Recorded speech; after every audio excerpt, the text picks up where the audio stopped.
Nordeste brasileiro, novembro de 1896, interior da Bahia. De um lado, sertanejos liderados por Antônio Conselheiro lutavam por melhores condições de vida. Do outro, tropas militares tentavam calar o movimento a todo custo. Nesta edição, vamos fazer uma viagem até o século XIX e entender mais sobre o que foi a Guerra de Canudos.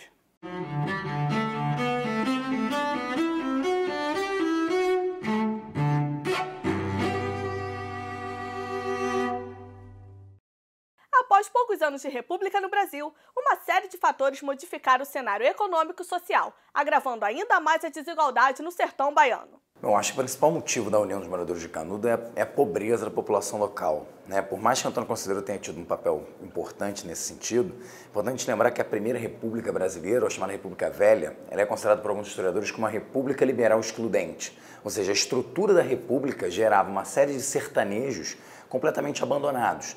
Então, num Brasil marcado pelo latifúndio, pela grande dificuldade de acesso à terra, pela pobreza em várias regiões do Brasil, mas principalmente no sertão brasileiro, tudo isso eu acho que é o principal motivo, né, o principal escopo dessa união desses grupos em busca, na verdade, de uma nova realidade, uma nova proposta de vida. Quando parte da população se organiza e reivindica mudanças, não demora muito até que seja considerado uma ameaça ao Estado. O medo dos fantasmas do passado e o conflito de interesses foram cruciais para fortalecer a retaliação ao grupo. Canudos, na verdade, representava uma outra proposta, né? A verdade é essa. Se a gente pensar de forma muito pragmática, para os latifundiários aquilo era considerado uma ameaça, né? Então um grupo de sertanejos muito grande, cada vez maior, né? Chegam a dizer aí que 25 mil pessoas moraram no Arraial de Canudos, mais de 5 mil pequenas residências foram construídas na região. Então, na verdade, vamos pensar na figura do latifundiário, uma mão de obra que constantemente migra para uma nova região, isso vai enfraquecendo aquela estrutura, né, do coronelismo, aquela estrutura econômica latifundiária de exploração de uma mão de obra pobre. Né? Ao mesmo tempo, claro, isso gera para a igreja uma espécie de uma concorrência. O conselheiro era um líder religioso, então até que ponto aquilo vai significar uma nova proposta, né? Perder fiéis era uma perda política, era uma perda econômica, né? E além do discurso, claro, de que era um movimento monarquista. Então a república recém-instaurada, ainda procurando se firmar, procurando se legitimar, digamos, viu no movimento uma espécie de uma ameaça. Então, quer dizer, o fato da República não ter controle sobre a região, não cobrar impostos sobre a região, então realmente tudo aquilo amedrontava o governo republicano.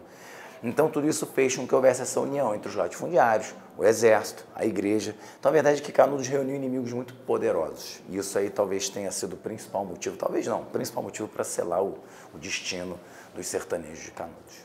Antônio Vicente Mendes Maciel, conhecido como Antônio Conselheiro, era mais do que apenas o cabeça de uma comunidade. Com palavras de justiça e fé, o líder conquistou a confiança de um povo sofrido e descontente em busca do sonho de igualdade. Antônio Conselheiro ele era um professor, né, um homem simples, que vagou durante muito tempo como uma espécie de profeta, né, no interior da Bahia. Ele acabou se transformando numa espécie de líder, sim, um líder religioso, né? Ele tinha uma relação muito grande com o cristianismo. E ele acaba se tornando uma espécie, quando a gente fala um líder messiânico, muitas pessoas acabam trazendo a ideia de que ele era um homem, um fanático religioso, porque na verdade essa foi uma propaganda republicana da época para justificar a forma violenta como o movimento foi reprimido. Mas na verdade ele era um homem extremamente carismático, um grande líder, que conseguiu de certa forma unir aquela população e demonstrando na verdade as deficiências do governo republicano. Depois de resistir a 3 combates, os sertanejos finalmente foram vencidos pelas tropas republicanas. E mesmo após a derrota na guerra, Canudos permaneceu na história como símbolo de luta e esperança de um país melhor.